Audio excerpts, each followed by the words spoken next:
Dear student, good morning. Today we will discuss about cropping pattern. In this chapter, we we will try to know what is the cropping pattern और how many types of cropping pattern in India. चलिए हम लोग start करते हैं इसमें कि हम लोग जानने का प्रयास करेंगे कि वाट क्रॉपिंग पैटर्न क्या होता है, क्रॉपिंग पैटर्न किसे कहते हैं और भारत में मुख्य रूप से क्रॉपिंग पैटर्न कितने प्रकार का होता है। बहुत इंपॉर्टेंट टॉपिक्स है ये। इससे आपसे मल्टीपल चॉइस में और वेरी शॉर्ट में क्वेश्चंस पूछा जाता है। चलिए देखते हैं। तो India is a land of many geographical conditions with diversities in season and culture. आप सभी लोग जानते हैं कि इंडिया एक डाइवर्सिटीज कंट्री है, जो चाहे वो सीजन से हो या कल्चर से हो। ठीक है, कल्चर भी देखा जाए तो यहाँ बहुत सारी विभिन्नताएँ हैं और सीजन से भी देखा जाए मौसम से रिलेटेड तो बहुत सारी विभिन्नताएँ हैं। ठीक है, this enriched Indian in various types of foods and fibre crops, vegetables and fruits, spices and condiments etcetera constitute some of the important crops grown in country. कहने का मतलब है कि इंडिया में जैसे जैसे मान लीजिए देखा जाता है कि यहाँ पे कल्चरल भी बहुत ज़्यादा डिफरेंसेज है। अलग अलग कल्चर के लोग अलग अलग भोजन में यूज करते हैं, फूड का, फाइबर क्रॉप्स का, वेजिटेबल्स का, फ्रूट्स का, ये सब यूज अलग अलग लोग अलग करते हैं। दूसरी चीज़ कि सीजन में के अकॉर्डिंग भी लोगों का भोजन क्या हो जाता है, चेंज हो जाता है। लोग आप देखते होंगे गर्मी के दिनों में लोग हल्का भोजन करते हैं, कम स्पाइसी भोजन करते हैं, लेकिन वहीं आप विंटर सीजन में देखोगे तो लोग ज़्यादा मसालों का यूज करते हैं, ऐसा भोजन करते हैं जो ज़्यादा गर्म हो। तो इन सारी चीज़ों की आप डिफरेंसेस देख सकते हैं कि यहाँ पे सीजनली भी बहुत ज़्यादा डिफरेंसेज है और कल्चरली भी बहुत ज़्यादा डिफरेंसेज है। इसलिए यहाँ के लोग जो अपने फूड में है ना, अपने फूड में भी बहुत ज़्यादा डिफरेंट चीज़ों का यूज करते हैं। इस तरह से आप भारत में अगर कहीं भी जाओगे, कहीं भी किसी भी एरिया में, तो आपको अलग अलग रीजन्स में आपको अलग अलग फूड को देखने को मिलेगा।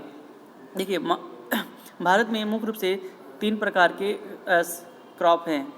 3 main crop season of India. Bharat में 3 प्रकार के मुख्य रूप से सीजन है क्रॉप के लिए, जिसमें पहला को बोलते हैं हम लोग रबी, दूसरा को बोलते हैं खरीफ और तीसरा को बोलते हैं जायद। ये तीनों का हिंदी भी नाम यही होता है, रबी, खरीफ और जायद। अब इसमें हम लोग जानने का प्रयास करेंगे कि रबी का जो सीज़न होता है, टाइमिंग होता है, वो क्या होता है और मुख्य रूप से रबी में कौन कौन से फसल आते हैं और इसकी बुआई कब होती है और इसकी कटाई कब होती है, इन सारी चीज़ के बारे में देखेंगे। तो रबी क्रॉप चलिए हम लोग एक एक डिस्कस कर लेते हैं, बहुत इंपॉर्टेंट है, इसमें से आपसे पूछा जाता है। देखिए तो रबी क्रॉप्स की जो टाइमिंग होती है वह so in winter from October to December, अर्थात इसके बोने की जो टाइमिंग होती है वो अक्टूबर से लेकर दिसंबर के बीच में होती है। जैसे इस समय आप देख रहे होंगे ग्रामीण एरिया में चाहे कहीं भी खेती होना शुरू हो गया है, किस चीज़ का, गेहूं का, तो आप ये टाइमिंग जो चल रहा है कौन सा टाइमिंग है, रबी क्रॉप्स है। कौन सा है, rabi crops. Harvested in summer from April to June, अर्थात इसमें जो इसको कंप्लीट होती है ये फसल, वो अप्रैल और जून के बीच में होती है। अलग अलग क्षेत्र में अलग अलग है। तो इसका बोने की टाइमिंग क्या है, अक्टूबर टू दिसंबर, और इसके मतलब हार्वेस्टेड का टाइमिंग क्या है, अप्रैल टू जून। अब इसमें जो मेन इंपॉर्टेंट जो क्रॉप्स है वो कौन कौन है, वीट है, बार्ले है, पीज है, ग्राम है, मस्टर्ड है। वीट गेहूं, बार्ले बाजरा, पीज, मटर, ग्राम, चना एंड मस्टर्ड मतलब सरसों ऑयल का जो होता है, ये सारे इसमें मुख्य रूप से इंपॉर्टेंट क्रॉप्स है। इसमें आपसे इसे पूछ देता है कि वीट इज रबी क्रॉप्स, जायद क्रॉप्स, खरीफ क्रॉप्स, तो ये इम्पॉर्टेंट है। तो अभी देख लेते हैं कि मेजर प्रोड्यूसिंग एरिया किन किन क्षेत्रों में यह भारत के उत्पादित होता है। तो सबसे पहले पंजाब है, हरियाणा है, हिमाचल प्रदेश है, जम्मू कश्मीर है, उत्तराखंड है, उत्तर प्रदेश है। इन सारे एरियाज में आपको रबी क्रॉप्स की फसल देखने को मिलती है। ठीक है,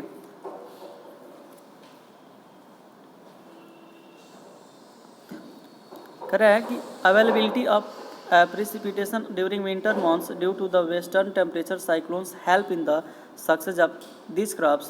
कह रहा है कि जो साइक्लोन्स होते हैं टेम्परेट में अर्थात शीत ऋतु में जो बारिश होती है, जो उसको हम पश्चिमी विक्षोभ के से कहते हैं कि बारिश होती है पंजाब की तरफ, हरियाणा की तरफ, तो वह साइक्लोन्स होता है और साइक्लोन से इन फसलों के लिए बहुत ही ज़्यादा क्या होता है, उपयोगी होता है। The green revolution in Punjab, Haryana, western Uttar Pradesh and parts of Rajasthan has led to the growth of rabi crops in this region. और जो ये रीजन्स है पंजाब, हरियाणा, वेस्टर्न उत्तर प्रदेश और राजस्थान, इस चक्रवात से बहुत ही ज़्यादा क्या होता है, प्रभावित होता है। प्रभावित होने का मतलब इस फायदेमंद होता है, प्रॉफिटेबल होता है, नुकसान इससे नहीं होता है। अब देखिए खरीफ क्रॉप्स देखते हैं। खरीफ क्रॉप्स मतलब इसके जो बोने की सो इन मतलब बोने की जो टाइमिंग है वो है क्या, मानसून मई से जुलाई तक, और इसके जो हार्वेस्टेड मतलब उसकी कंप्लीट होने की जो टाइमिंग है वो है सितंबर से अक्टूबर। सिंपल सी बात याद रखो कि बोने की टाइमिंग है मानसून मई जुलाई में, और उसको काटने की जो टाइमिंग है वो सितंबर अक्टूबर में। इंपॉर्टेंट खरीफ क्रॉप्स में कौन कौन आ जाएगा, पैडी, मैजे, ज्वार, बाजरा, तूर, मूंग, उड़द, कॉटन, जूट, ग्राउंडनट, सोयाबीन। आपसे सिंपल ऐसे ही पूछा जा सकता है कि पैडी एज खरीफ क्रॉप, रबी क्रॉप, जायद क्रॉप्स, ठीक है। तो पैडी क्या है, खरीफ क्रॉप्स है। उसी प्रकार पैडी मतलब धान, मैजे मतलब मक्का, ज्वार मतलब ज्वार, बाजरा मतलब बाजरा, तूर मतलब जो अरहर होता है, मूंग मतलब मूंग जानते ही ये दाल है, उड़द, कॉटन मतलब कपास, जूट मतलब जूट, ग्राउंडनट में मूंगफली, और सोयाबीन मतलब सोयाबीन। तो इन सारे चीज़ के बारे में आपसे सिंपली पूछा जा सकता है कि कॉटन एज, रबी क्रॉप, खरीफ क्रॉप्स, जायद क्रॉप्स, ठीक है। या टाइमिंग भी पूछ सकता है, कॉटन सो इन तो ड्यूरिंग मानसून। तो ये सारी चीज़ें आपको देखना पड़ेगा और आपको याद करना पड़ेगा। और देख लीजिए कौन कौन से मेजर प्रोड्यूसिंग एरिया है। Some of the most important rice growing regions are Assam, West Bengal, coastal regions of Orissa, Andhra Pradesh, Tamil Nadu, Kerala and Maharashtra. Maharashtra में कौन, Konkan coast, along with Uttar Pradesh and Bihar, Punjab, Haryana. ये सारे स्टेट्स का जो मैं नाम लिया हूँ, इन सारे स्टेट्स में आपको खरीफ की फसल देखने को मिलते हैं। देखिए नोट देख लिए, नोट कुछ दिया हुआ है कि in states like Assam, West Bengal and Orissa 3 crops of paddy are grown in the year. कहने मतलब कि ऐसे भी भारत में कई सारे स्टेट्स हैं जहाँ पे 3 फसल पैदा कर लिया जाता है एक ही सीजन में, मतलब एक साल के अंदर में 12 महीने के अंदर 3 फसल। जैसे असम हो गया, वेस्ट बंगाल हो गया, उड़ीसा हो गया, ठीक है। और जो धान की प्रजातियाँ जो होती है औस, अमन और बोरो होती हैं। तीसरा जो है आपका जायद क्रॉप्स। जायद मतलब ये भी नाम है zaid, simple. There is a short season during the summer months, March to June. इसका जो टाइमिंग है वो क्या है, मार्च टू जून है। In between the rabi and kharif crops as the zaid. अर्थात जो टाइमिंग होता है खरीफ और रबी का, इसके बीच का जो टाइमिंग होता है उसी को हम क्या बोलते हैं, जायद क्रॉप्स बोलते हैं। जायद क्रॉप्स में जो है मुख्य रूप से कौन कौन है, देख लीजिए, watermelon, muskmelon, cucumber, vegetables and fodder crops.